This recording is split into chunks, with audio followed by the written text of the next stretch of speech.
Well, gun battles are raging right now in Fallujah.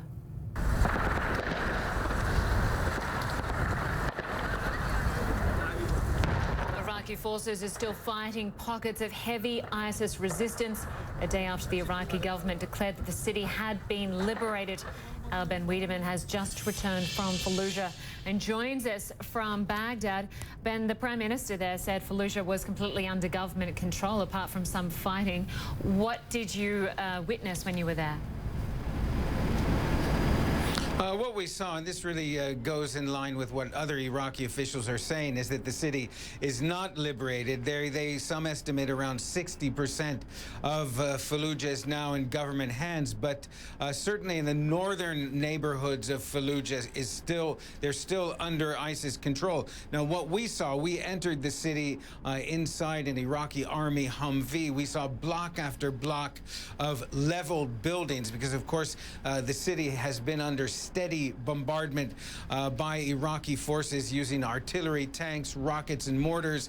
And there have been daily multiple airstrikes by the Iraqi Air Force and the U.S.-led coalition. Once we got to the middle of the town, in one of the main streets that goes through Fallujah, what we saw was basically on our left, on our right, and right in front of us, just a few hundred meters away, was still heavy fighting. Now, Iraqi officials, officers on the scene told us that these are snipers, that they'll be easily dealt with, but they seem to be taking their time in dealing with those snipers. And in fact, when we eventually left the city after about 2 hours, we were just on the edge of town when we saw 2 heavy mortar rounds landing just about 300 meters away from us.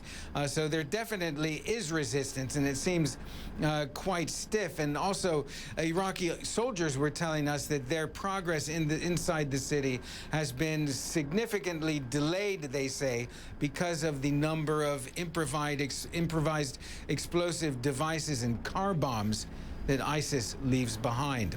Linda? Ben, we are glad that you are safely back in Baghdad. Thank you so much for that update. We'll have to leave it there for now.